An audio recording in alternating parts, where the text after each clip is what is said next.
Hello friends, आपके अपने YouTube channel साहित्यिक नॉलेज में आपका स्वागत है। फ्रेंड्स, इस वीडियो में हम देखेंगे आरपीएससी असिस्टेंट प्रोफेसर 2024 विषय हिंदी प्रश्न पत्र 2। इस प्रश्न पत्र को हम हल करेंगे इस वीडियो में। ये कुछ नोटिफिकेशन हैं जो विद्यार्थियों के लिए दिए गए हैं। यदि आप पढ़ना चाह रहे हैं तो वीडियो को पॉज करके पढ़ सकते हैं। आरपीएससी असिस्टेंट प्रोफेसर विषय हिंदी पेपर 2 का यह पहला प्रश्न है। पार्वती मंगल के विषय में असंगत तथ्य है। पहला, इसका विषय शिव पार्वती विवाह है। दूसरा, यह पद शैली में रचित है। तीसरा, इसकी कथा रामचरितमानस में वर्णित शिव विवाह की कथा से कुछ भिन्न है। चौथा, यह अवधि में रचित है। इसका सही उत्तर होगा दूसरा, यह पद शैली में रचित है, अर्थात यह पद शैली में नहीं रचित है, इसीलिए यह असंगत है। प्रश्न नंबर 2, नाटक और नाटककार की दृष्टि से कौन सा विकल्प सुमेलित नहीं है? इसमें भी गलत को चुनना है। कर्फ्यू, पहला है कर्फ्यू, रचनाकार लक्ष्मी नारायण मिश्र। दूसरा, अमृतपुत्री, रचनाकार हरकृष्ण प्रेमी। तीसरा, अंधा युग, रचनाकार धर्मवीर भारती। चौथा, आषाढ़ का एक दिन, रचनाकार मोहन राकेश। तो इस प्रश्न का उत्तर है पहला कर्फ्यू। लक्ष्मी नारायण तो हैं, लेकिन लक्ष्मी नारायण मिश्र नहीं, लाल हैं, अर्थात लक्ष्मी नारायण लाल की रचना है ये कर्फ्यू।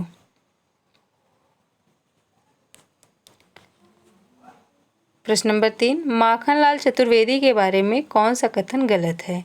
पहला, 1922 ईस्वी तक गणेश शंकर विद्यार्थी से पूर्व चतुर्वेदी जी प्रताप का संपादकीय कार्य करते रहे। दूसरा, वेणु लोक गूंजे धरा उनकी कहानियों का संग्रह है। तीसरा, उन्होंने अपना उपनाम एक भारतीय आत्मा रखा। चौथा, पुष्प की अभिलाषा उनकी प्रसिद्ध कविता है। तो प्रश्न नंबर 3 का सही उत्तर होगा दूसरा, वेणु लोक गूंजे धरा उनकी कहानियों का संग्रह नहीं है, काव्य संग्रह है यह। प्रश्न नंबर 4 हम पढ़ते हैं। भारतेंदु हरिश्चंद्र का प्रभाव भाषा और साहित्य दोनों पर गहरा पड़ा। उन्होंने जिस प्रकार गद्य की भाषा को परिमार्जित करके उसे बहुत ही चलता, मधुर और स्वच्छ रूप दिया, उसी प्रकार हिंदी साहित्य को भी नए मार्ग पर लाकर खड़ा कर दिया। यह कथन किस विद्वान का है? तो यह रामचंद्र शुक्ल जी का है।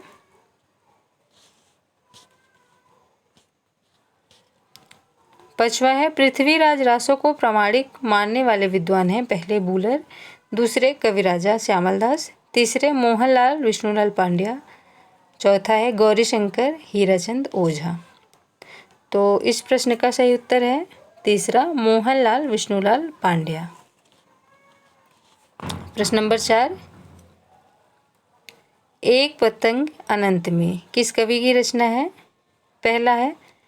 पहले कवि का नाम है आलोक धनवा, दूसरे नंद चतुर्वेदी, तीसरे अरुण कमल, चौथे अशोक वाजपेयी। इस प्रश्न का सही उत्तर है नंबर 4, अशोक वाजपेयी।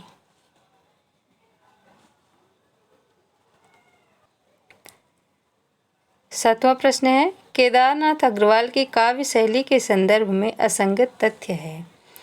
प्रगतिवादी कवियों में वे सबसे कम कलात्मक कवि थे। दूसरा, जीवन और उससे उपजी रागात्मकता का साक्षात्कार करना उनकी कविता की विशेषता है। तीसरा, उनकी भाषा यथार्थ और छायावाद की भाषा से मिलती जुलती है। चौथा, युग की गंगा की कविताएं मूलतः प्रगतिवादी हैं। इस प्रश्न का सही उत्तर होगा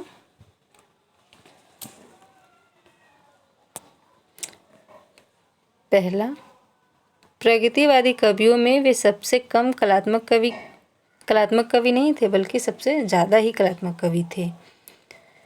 प्रश्न नंबर 8, सुमित्रा नंदन पंत और उनके काव्य के विषय में कौन सा कथन गलत है? युगांत और युगवाणी में प्रगतिवादी चेतना का संस्पर्श है। लोकायतन एक सामाजिक चेतना का काव्य है जिसमें नारी के उत्थान की भावना का प्राधान्य है। तीसरा, पल्लव और वीणा में प्रकृति और मानव सौंदर्य के प्रति कवि की कला चेतना का परिचय मिलता है। चौथा, स्वर्णधूल और उत्तरा अरविंद दर्शन से प्रभावित रचनाएं हैं। तो इस प्रश्न का सही उत्तर होगा दूसरा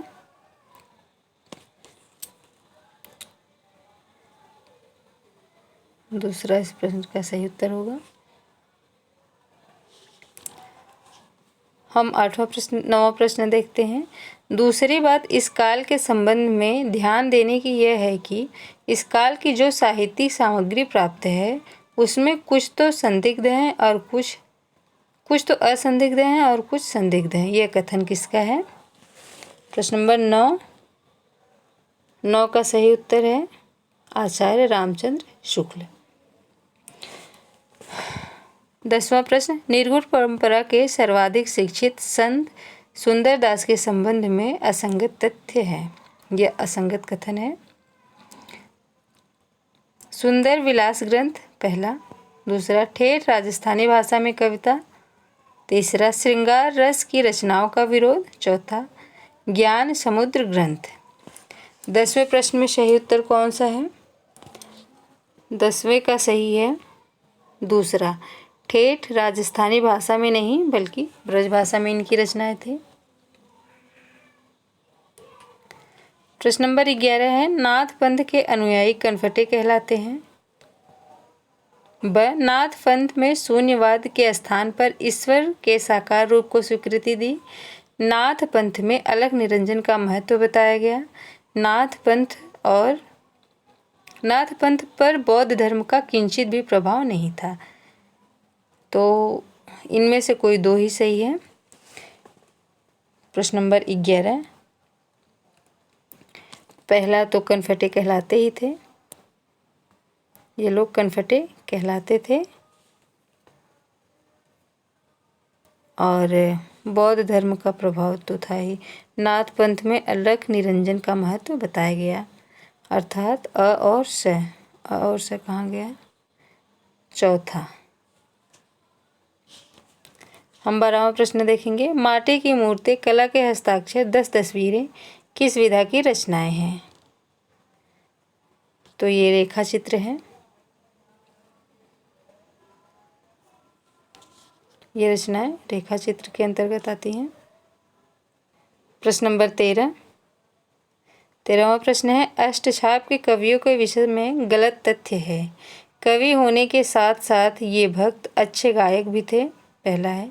दूसरा, आचार्य विट्ठल नाथ ने सैकड़ों शिष्यों में से छांटकर इन्हें अष्टछाप नाम से प्रतिष्ठित किया। तीसरा, पुष्ट मार्ग में ये अष्टसखा के नाम से प्रसिद्ध हैं। चौथा, इन सभी भक्त कवियों ने ब्रजवल्लभ कृष्ण की संपूर्ण लीलाओं पर रचना की। 13वें प्रश्न का सही उत्तर है चौथा, इन सभी भक्त कवियों ने ब्रजवल्लभ कृष्ण की संपूर्ण लीलाओं पर रचना की। तो यह गलत है। वात्सल्य और श्रृंगार पर शायद ही इन्होंने रचनाएं की हैं। प्रश्न नंबर 14 है, आचार्य हजारी प्रसाद द्विवेदी के मतानुसार भक्ति आंदोलन के पूर्व सबसे शक्तिशाली धार्मिक आंदोलन था। जैन चरित काव्यों की परंपरा, ये पहला है। दूसरा, बौद्ध सिद्धाचार्यों की तंत्र साधना। तीसरा, शंकराचार्य का मायावाद। चौथा, गोरखनाथ का योग मार्ग।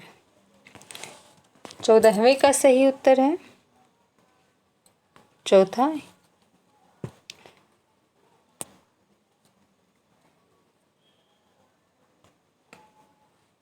चौथा है सही उत्तर,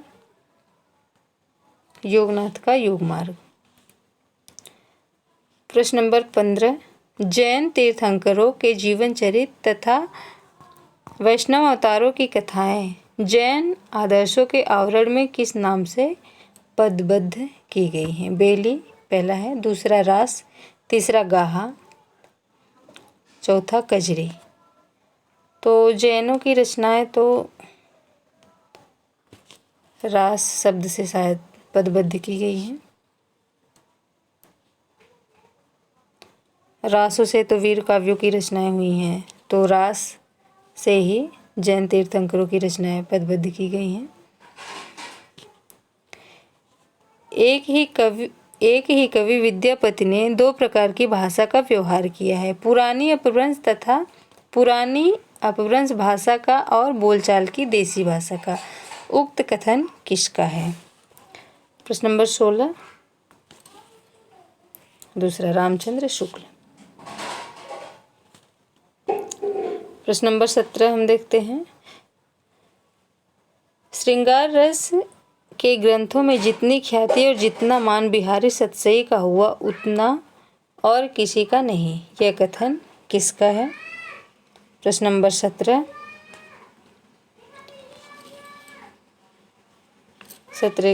का तीसरा क्वेश्चन सही है, रामचंद्र शुक्ल। प्रश्न नंबर 18 है, ने ही महाव्रज भाषा प्रवीण और सुंदरतानि के भेद को जानो, जोग वियोग की रीति में कोविद भावना भेद स्वरूप को ठाने। उक्त पंक्तियाँ किसके बारे में लिखी गई हैं और किसने लिखी हैं? ये दोनों प्रश्न अलग अलग हैं। तो यहाँ है, ये पंक्तियाँ किस कवि के बारे में लिखी गई हैं? तो घनानंद के बारे में लिखी गई हैं। अगर ये पूछा जाए किसने लिखा है, तो किसी ने इनकी, देखो उनका हमें नाम नहीं याद आ रहा है, इनकी बहुत सारी रचनाओं का उन्होंने संग्रह किया है और फिर घनानंद जी के लिए अपनी तरफ से ये पंक्तियाँ उन्होंने ही लिखी हैं। प्रश्न नंबर 19 है, नंददास की रस मंजरी का प्रमुख वर्ण विषय है? आश्रयदाताओं की प्रसिद्धि पहला, दूसरा भक्ति निरूपण, तीसरा गोपी न्याय दर्शन, चौथा न्याय का भेद। तो जब रस मंजरी है तो इसमें चौथा प्रश्न सही होगा, न्याय का भेद।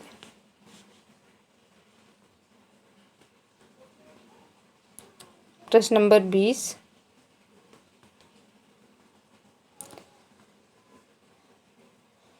इनमें से कौन सा ग्रंथ भूषण द्वारा रचित नहीं है? शिवराज भूषण, अलंकार पंचाशिका, शिव बावनी, छत्रसाल दशक। तो इसका सही उत्तर होगा अलंकार पंचाशिका। प्रश्न नंबर 21, भारतेंदु मंडल के लेखक हैं?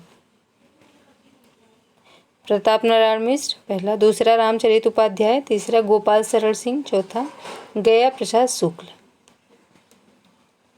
पहला है प्रताप नारायण मिश्र। प्रश्न नंबर 22 है, किस विकल्प में निहित रीतिकालीन कवियों की मूल प्रवृत्ति श्रृंगारिक नहीं रही है? मूल प्रवृत्ति श्रृंगारिक नहीं रही है। प्रश्न नंबर 22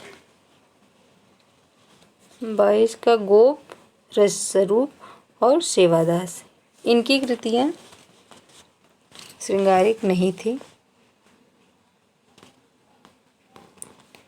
प्रश्न नंबर 23, छायावाद के संदर्भ में असत्य कथन है? छायावाद के संदर्भ में असत्य कथन है। पहला है माखनलाल चतुर्वेदी छायावाद की राष्ट्रीय सांस्कृतिक काव्यधारा के प्रमुख कवि माने जाते हैं। दूसरा, छायावादी काव्य की व्यंजना पद्धति नवीनता और ताजगी लिए हुए है। नंबर 3, छायावादी काव्य विषयनिष्ठ व वर्णन प्रधान है। नंबर 4, काव्य स्वरूपों की दृष्टि से छायावाद युगीन काव्य अत्यंत समृद्ध है। तो प्रश्न नंबर 23 का सही उत्तर है तीसरा, छायावादी काव्य विषयनिष्ठ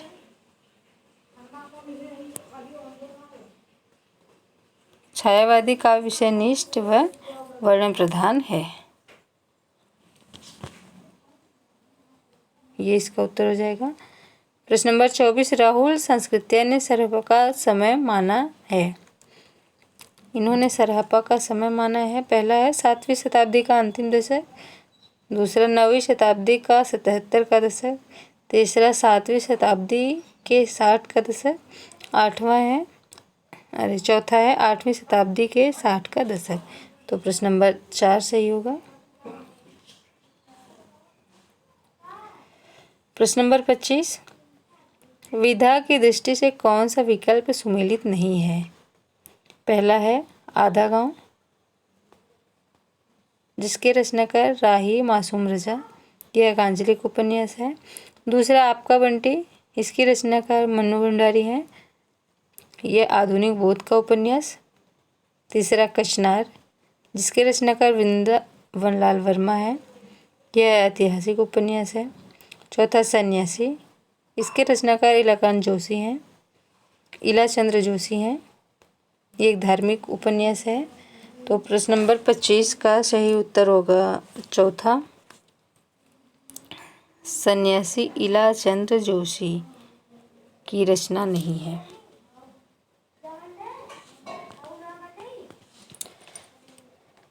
मेरी गद्य, प्रश्न नंबर 26 हम देख रहे हैं। मेरी गद्य भंगिमा पर शेक्सपियर के मनमौजी और उच्च श्रृंखल गद्य का तथा रविंद्रनाथ के मनमौजी परंतु शालीन गद्य का संयुक्त प्रभाव पड़ा।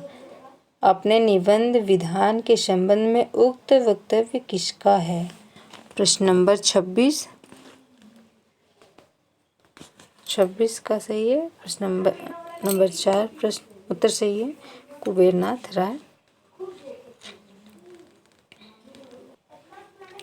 प्रश्न नंबर 27 है, निम्नलिखित में से हिंदी जैन चरित काव्यों की विषय वस्तु के संबंध में असंगत है।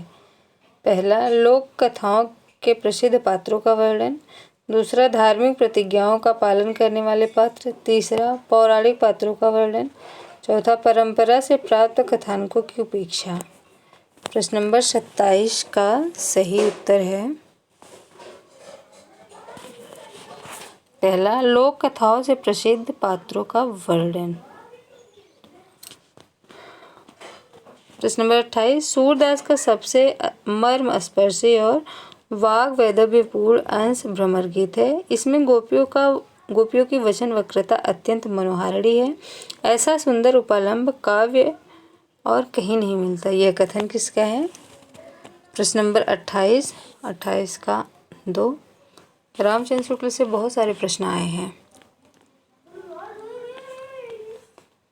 प्रश्न नंबर 29, नरेश मेहता के संबंध में असंगत तथ्य है। पहला, वन पाखी सुनो, उत्सवा, अरण्या इनकी कविता संग्रह है। दूसरा, इनकी रचना समय देवता लंबी कविता है। तीसरा, प्रेम की तरह ही प्रकृति के भी कवि माने जाते हैं। चौथा, तीसरा सप्तक के कवि हैं। प्रश्न नंबर 29 का चौथा सही है, ये तीसरा सप्तक के कवि नहीं है। प्रश्न नंबर 30, रचना और रचनाकार की दृष्टि से सुमेलित नहीं है। तत्पुरुष, पहला है तत्पुरुष, रचनाकार अशोक वाजपेयी। दूसरा, हवाएं चुप नहीं रहती, रचनाकार वेणुगोपाल। तीसरा, रात अब भी मौजूद है, रचनाकार लीलाधर जंगूड़ी। चौथा, घबराए हुए शब्द, रचनाकार आलोक धनवा। तो इस प्रश्न का सही उत्तर है चौथा, घबराए हुए लोग। ये आलोक धनवा की रचना नहीं है, यह लीलाधर जंगूड़ी की ही रचना है। प्रश्न नंबर 31, मुक्तिबोध ने फैंटेसी की तकनीकी को अपनाकर हिंदी कविता को एक नवीन सृजनात्मक दिशा दी। नंबर 2, हिंदी कविता में गंभीर हास्य व्यंग का प्रयोग करने में नागार्जुन की अलग पहचान है। नंबर 3, तालाब की मछलियाँ और जमुन जल तुम केदारनाथ अग्रवाल के प्रसिद्ध काव्य संग्रह हैं। नंबर 4, हजार हजार बाहों वाली और सतरंगे पंखों वाली नागार्जुन के कविता संग्रह हैं। प्रश्न नंबर 31 का सही उत्तर है तालाब और मछलियाँ। तालाब की मछलियाँ और जमुन जल तुम केदारनाथ अग्रवाल के प्रसिद्ध काव्य संग्रह नहीं है, इसलिए ये गलत है। प्रश्न नंबर 32, परमाल रासो लोक में किस अन्य नाम से भी जाना जाता है?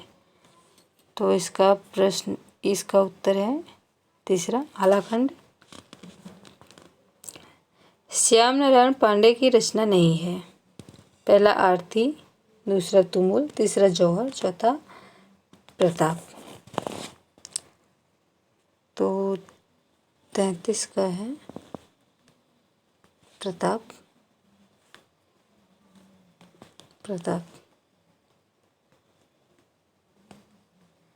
प्रश्न नंबर 34, हिंदी के रीति शास्त्र का आधार पूर्ण रूप से संस्कृत काव्य शास्त्र है। ब, हिंदी के रीति शास्त्र लिखने वाले प्रत्येक लेखक ने संस्कृत काव्यशास्त्र का पूरा अध्ययन किया। तो ये तो साफ ही दिख रहा है कि कौन सा सही होना चाहिए। कोई पूरा अध्ययन क्यों करना चाहेगा सभी शास्त्रों का, वो भी रीतिकालीन आचार्यों में? ऐसा नहीं, तो इसका सही होगा असही व गलत। किसमें है? चौथे में, असही व गलत।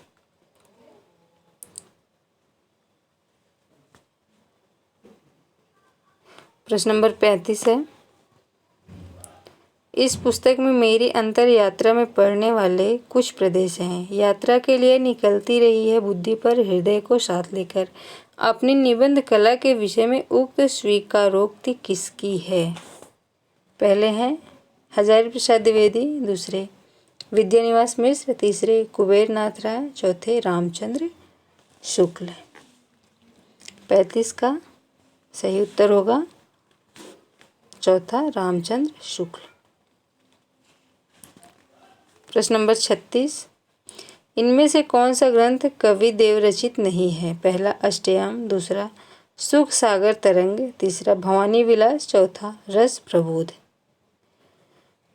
36 का सही उत्तर है रस प्रबोध। प्रश्न नंबर 37, केशव के संदर्भ में कौन सा कथन गलत है? पहला केशव की भाषा मूलतः ब्रज है, दूसरा केशव के सारे ग्रंथ मुक्तक काव्य हैं, तीसरा केशव का महत्व आचार्यत्व की दृष्टि से भी है, चौथा केशव ओरछा नरेश के आश्रित कवि थे। तो इन सब में से हमें गलत छांटना है। 37 का सही है प्रश्न नंबर 2, केशव के सारे ग्रंथ मुक्तक हैं, तो ये गलत है।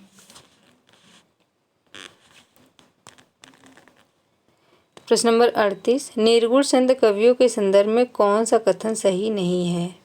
पहला अधिकतर कवियों की भाषा का रूप स्थिर नहीं है, दूसरा अधिकतर संत कवियों की भाषा सरल और सहज है, तीसरा अधिकतर कवि काव्य रस या लौकिक रस के प्रति सजग नहीं रहे, चौथा अधिकतर कवियों का ध्यान जनहित की रचनाओं के साथ साथ काव्योत्कर्ष अथवा काव्यषष्ठों पर भी रहता था।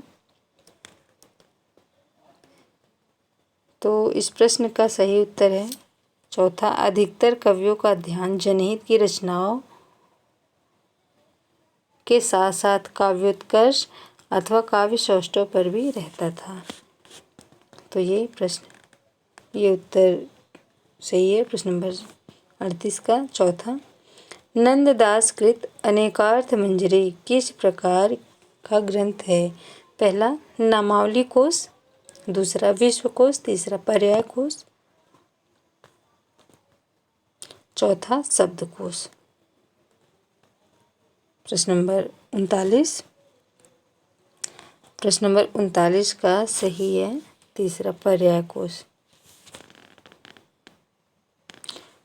प्रश्न नंबर 40 देखते हैं, निम्नलिखित में से किसकी भक्ति भावना में दास सख्य और मधुर का सम्मिश्रण देखने को मिलता है? रसखान, रहीम, कृष्णदास तथा सूरदास। इन चारों में तो आपको पता ही है सूरदास में। प्रश्न नंबर 41, किस रचना और रचनाकार की दृष्टि से असंगत विकल्प बताइए? रचना और रचनाकार की दृष्टि से असंगत विकल्प बताइए। पहला धूर्त रसिकलाल, रचनाकार किशोरीलाल गोस्वामी, चौथा दूसरा निस्सहाय इंदु, रचनाकार राधा कृष्णदास, तीसरा भाग्यवती, रचनाकार सदराराम फुलौरी, चौथा नूतन ब्रह्मचारी, रचनाकार बालकृष्ण भट्ट। तो इस प्रश्न का सही उत्तर है 41 का सही उत्तर पहला है धूर्त रसिकलाल।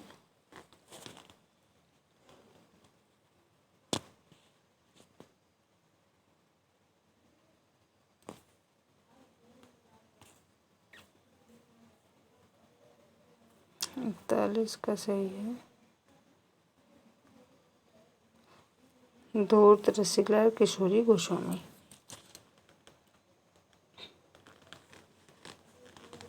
42 का है, किस ग्रंथ में नायक नायिका भेद का निरूपण हुआ है? पहला श्रृंगार मंजरी, रचनाकार चिंतामणि। दूसरा कवि प्रिय, रचनाकार केशव। तीसरा ललित ललाम, रचनाकार मतीराम। चौथा काव्य निर्णय, रचनाकार दास या भिखारी दास कह लीजिए। तो 42 का सही है पहला श्रृंगार मंजरी, रचनाकार चिंतामणि। प्रश्न नंबर 43, रचना व रचनाकार की दृष्टि से असंगत विकल्प है। पहला मैं बोरीशैला, रचनाकार महुआ माझी। दूसरा शेष कादंबरी, रचनाकार अलका सरावंगी।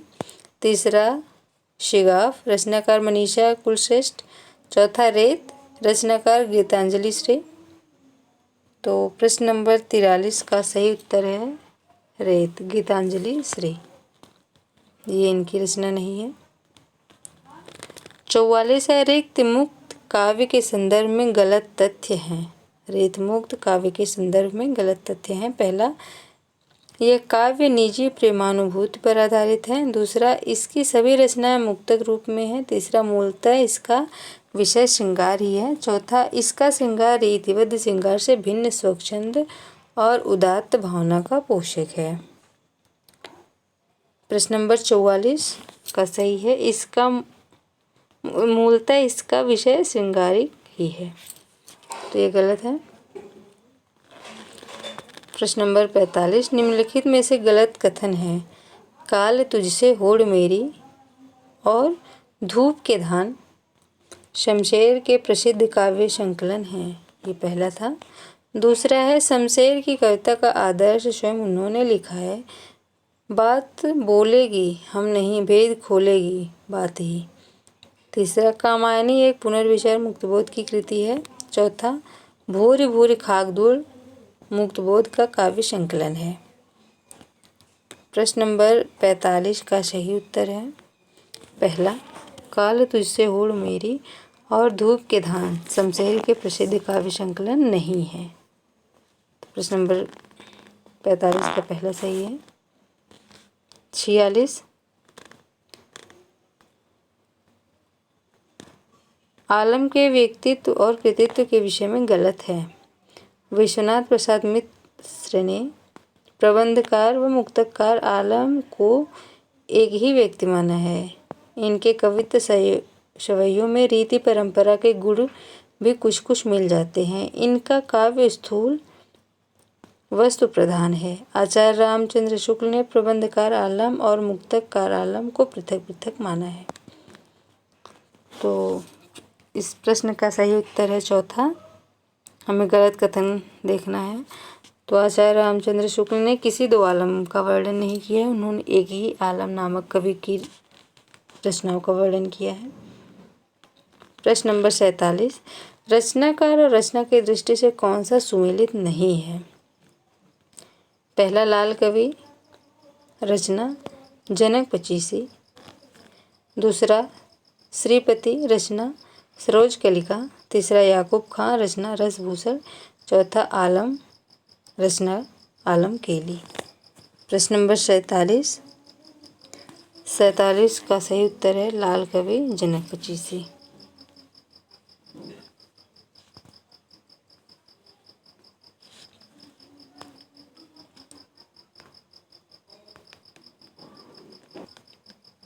प्रश्न नंबर 48, सखी संप्रदाय के विषय में असंगत है। पहला, इसके अनुसार प्रेम सागर पार करने के लिए ज्ञान की अनिवार्यता है। दूसरा, इसके संस्थापक स्वामी हरिदास थे। तीसरा, इसमें सगुण कृष्ण की सखी भावना से उपासना की जाती है। चौथा, यह निम्बार्क मत की एक अवान्तर शाखा है। प्रश्न नंबर 48 का सही उत्तर है पहला, इसके अनुसार प्रेमा सागर पार करने के लिए ज्ञान की अनिवार्यता है। प्रश्न नंबर 49 देखते हैं, इनमें से किस संप्रदाय में श्री कृष्ण का प्रमुख स्थान नहीं है।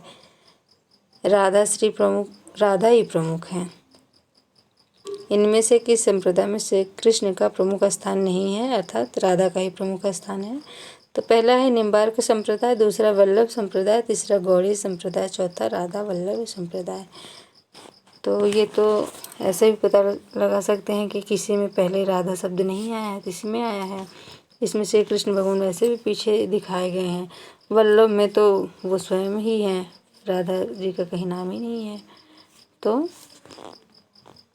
राधा वल्लभ संप्रदाय को हम सही मान सकते हैं।